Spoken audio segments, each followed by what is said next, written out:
Hello my dear friends, क्या हाल आपके। आप सभी के मिलते हैं हम लोग एक अपने न्यू सेशन में। जैसा कि हम लोग पिछले सेशन में हम लोग देख चुके हैं कि लोकतांत्रिक गणतांत्रिक का व्यवहारिक अध्ययन या मूल्यांकन 75 वर्षों का। तो इस सेशन में हम लोग आगे बढ़ते हैं और देखते हैं कि कैसी क्या होगी। और आप सब बताइए, आप लोगों की पढ़ाई कैसी चल रही है, कहाँ तक क्या पहुँचे, किस चीज़ की प्रिपरेशन कर रहे हैं आप लोगों को क्या एम है, आप लोग अपने लक्ष्य को क्या अचीव करना चाहते हैं। जय इसको कमेंट बॉक्स में बताइए कि आप लोग क्या करेंगे। तो मिलते हैं हम लोग अपना नेक्स्ट टॉपिक में। प्रस्तावना संविधान के जन्म कुंडली के रूप में। जो प्रस्तावना जन्म कुंडली के रूप में हम लोग एक देख चुके हैं। आगे हम लोग देखेंगे प्रस्तावना की प्रकृति कैसी है। प्रस्तावना तो एक नॉन जस्टिसेबल मतलब कि अवाद योग्य है, और नॉन इन्फोर्सेबल मतलब क्या, गैर बाध्यकारी भी है। मतलब कि जो अवाद योग्य, चाहे कोई भी विधि हो, कोई भी नीति हो, को उच्चतम न्यायालय में प्रस्तावना के उल्लंघन के आधार पर इसको चुनौती नहीं दिया जाएगा, और प्रस्तावना को लागू करने के लिए कार्यपालिका या पुलिस का कोई आदेश नहीं दे सकती। इसलिए प्रस्तावना ना तो बाध्यकारी है, ना अवाद योग्य है। लेकिन इसके बावजूद प्रस्तावना संवैधानिक नैतिकता है, जो सामाजिक नैतिकता से कहीं ज़्यादा महत्वपूर्ण है।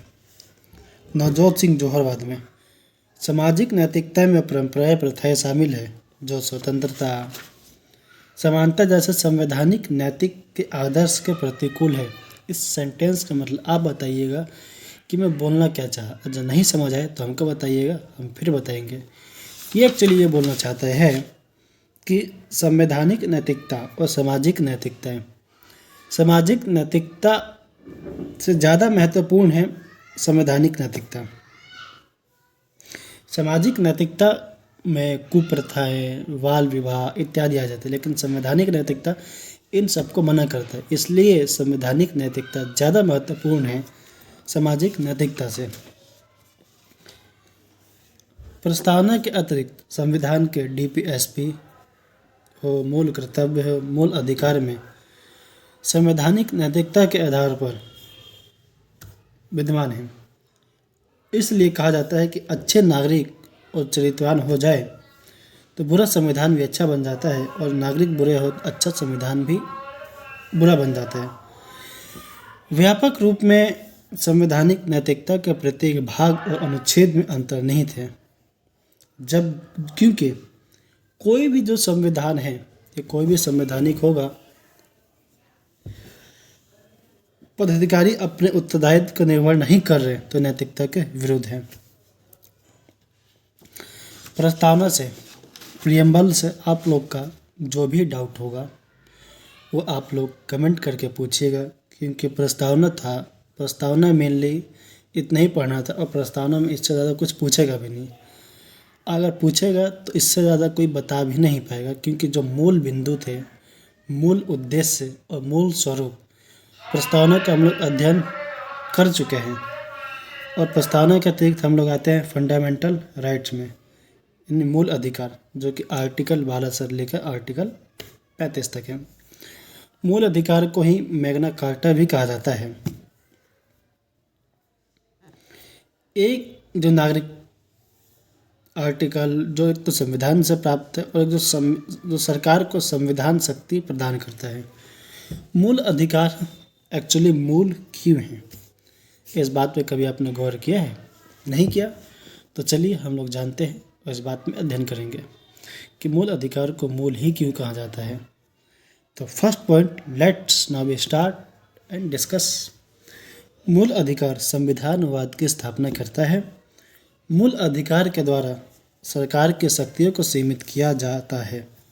मूल अधिकार के द्वारा ही सरकार की शक्तियों को सीमित किया जाता है और संविधानवाद की स्थापना करता है। मूल अधिकार सामान्यतः राज्य के विरुद्ध प्राप्त होते हैं। इसलिए मूल अधिकार का भाग 3 जो कि आर्टिकल यानी अनुच्छेद 12 से 35 तक है, जिसमें राज्य का अभिप्राय स्पष्ट है। आर्टिकल 12, संघ की सरकार, चाहे वो कार्यपालिका हो या संसद हो, राज्य की कार्यपालिका या कार्यपालिका हो या विधानमंडल हो, स्थानीय शासन, नगरपालिका, अन्य एजेंसियाँ जैसे AIIMS हो गया, एम्स हो गया, BSNL हो गया एंड अदर कॉरपोरेटिव स्टेट, ये प्राइवेट सेक्टर को छोड़ के ये जो भी इसमें संबंधित है, कोई विधि मूल अधिकार पर अतिक्रमण करे तो या सीमित करे तो व्यक्ति अनुच्छेद 32 का प्रयोग कर उच्चतम न्यायालय में जाने का अधिकार है। मूल अधिकार संविधान के द्वारा दिया गया है, ना कि सरकार के द्वारा। इसलिए आप लोग को मूल अधिकार जरूर यूज़ करना चाहिए, क्योंकि ये हमारे संविधान से प्राप्त है, ना कि कोई गवर्नमेंट हमको प्रदान करती है। सरकार के द्वारा केवल भाग 3 के अधिकारों को विशेष संरक्षण दिया गया है, जिसके अनुच्छेद 13 सब क्लोज 2 में उल्लेखित किया गया है, जिसके अनुसार कोई विधि या मूल अधिकार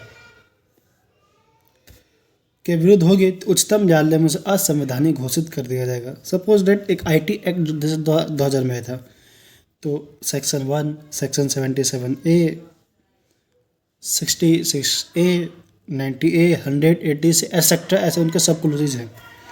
अगर उसमें से एक आर्टिकल 19A में संवैधानिक असंवैधानिक भाग होगा, जो असंवैधानिक भाग होगा उसे उच्चतम न्यायालय द्वारा रद्द कर दिया जाएगा, ना कि समूचे सेक्शन को रद्द नहीं किया जाएगा।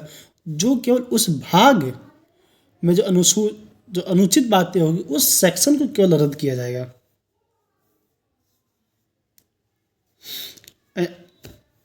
न्यायालय के द्वारा विधि में इस अलगाव को पृथक्करण का नेता कहा जाता है। संविधान संशोधन और मूल अधिकार, एक है संसद द्वारा, सारे कानून तो संसद द्वारा ही आते हैं। मेनली एक ही सामान्य विधि और एक है संविधायी शक्ति। तो सामान्य विधि है 245 और 246 में, और जो सामान्य बहुमत के आधार पर जो भी उपस्थित सदस्य होंगे उसके 10% के उपस्थित संसद में जो XYZ जो भी मेंबर संसद में पार्लियामेंट में होंगे उसके 10% से बहुमत पारित हो जाएगा। लेकिन जो आर्टिकल 368 है उसमें कुल सदस्यों का, चाहे आर्टिकल में से कुछ हटाना हो या जोड़ना हो, चाहे वो अनुच्छेद हो, अनुसूची हो या भाग हो, तो उसमें टोटल सदस्य का 2/3 बहुमत उपस्थित एवं मत देने वाले का 2/3 बहुमत होना चाहिए, तब जाके संविधान में कोई संशोधन हो सकता है। मूल अधिकार की प्राथमिकता के बावजूद 44वें संविधान संशोधन को संपत्तिक अधिकार को भाग 3 से हटा दिया गया, क्योंकि संविधान के द्वारा मूल अधिकार को समाप्त किया जाता है, सामान्य विधि से नहीं। लेकिन इसका भी डिसीजन आगे चल के बदलेगा। कैसे सुप्रीम कोर्ट ने इस डिसीजन को चेंज किया, आगे हम लोग इस बारे में अध्ययन करेंगे। इसका भी प्राय यह न माना जाए कि संविधान संशोधन द्वारा किसी भी मूल अधिकार को समाप्त कर दिया जाएगा। इसलिए article 14, article 19, article 21, article 25, article 30 and article 32 को किसी भी कीमत पर हटाना संभव नहीं है। वर्तमान उदारीकरण और निजीकरण के दौर में राज्य और निजी के क्षेत्र परस्पर सहयोग कर रहे हैं। इसलिए यदि निजी क्षेत्र में शिक्षा और स्वास्थ्य जैसी आवश्यकताओं को पूर्ण कर रहे हैं तो उन्हें राज्य के दायरे में अधिक किया जाएगा।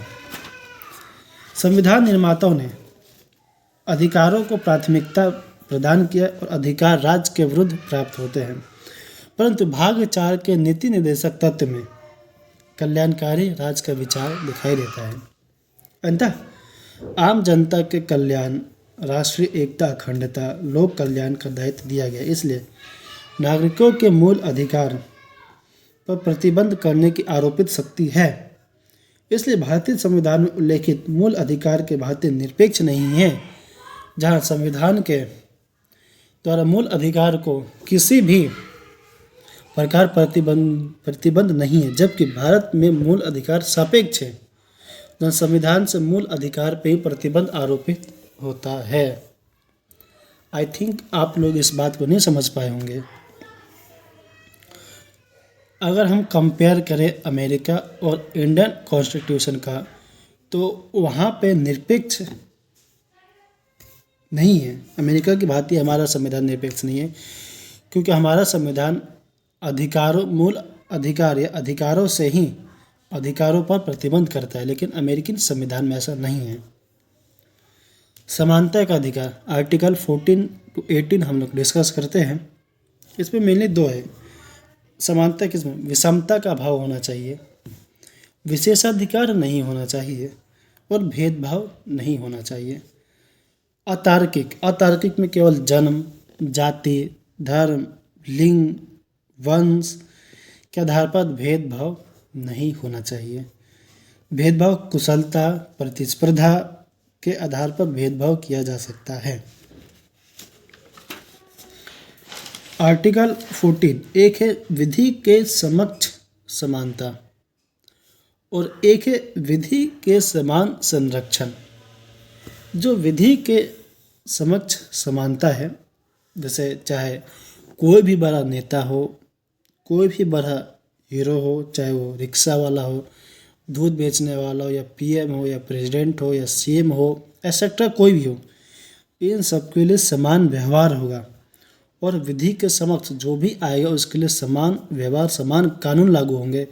किसी भी प्रकार से कोई भी व्यक्ति को राहत की प्रक्रिया नहीं है। एक है जो कि इंग्लैंड से लिया गया है, और विधि के समान संरक्षण यूएसए से लिया गया है। इसमें बहुत सारे अधिनियम हैं।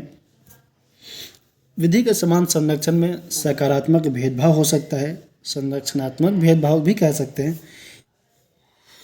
आर्टिकल 14 मूल अधिकारों में मूल इसलिए है क्योंकि राष्ट्र द्वारा निर्मित सभी प्रकार के विधियों को नियंत्रित करता है, क्योंकि अनुच्छेद 14 के अनुसार विधि सर्वोच्च होगी और सभी व्यक्ति के लिए समान होगी, चाहे कोई भी व्यक्ति किसी पद, प्रतिष्ठा या हैसियत कुछ भी हो, फिर भी एक समान विधि होगी। विधि के समक्ष समानता का विचार डाइसी का है, जो कि विधि के शासन का पर्याय है, जो कि इंग्लैंड की विधि से लिया गया है। भारत में विद्यमान सामाजिक, आर्थिक, राजनीतिक एवं विषमता को देखते हुए कल्याणकारी राज्य का दायित्व है महिला, अनुसूचित जाति, जनजाति, बच्चे हितों को विशेष संरक्षण दिया जाए, जिससे कि अभिव्यक्त किया गया, जिसके अनुसार समानों को समान और असमानों के साथ असमान व्यवहार होगा। अंततः विधि द्वारा वंचित वर्गों के कल्याण के लिए प्राथमिकता दी जाएगी।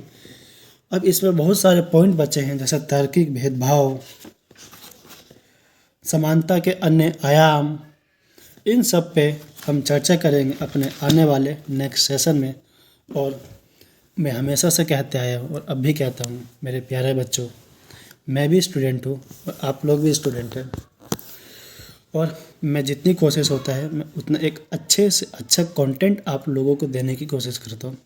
और मेरा मूल मकसद ये है कि आप लोग पढ़े लिखे, अपने माँ बाप का, अपने सगे संबंधियों का, जो आपको हर समय हमेशा सहायता देने के लिए तैयार है, ऐसे लोगों के नाम रोशन कीजिए। और जिस लक्ष्य पे आप पहुँचे, उस लक्ष्य पे पहुँचने के बाद हमेशा उन लोग का आभार व्यक्त कीजिएगा, उन लोग को भूलिएगा मत, और अपने माँ बाप के इन सब का नाम रोशन कीजिए। हम लोग मिलते हैं नेक्स्ट सेशन में। जब तक धन्यवाद। जय हिंद, जय भारत।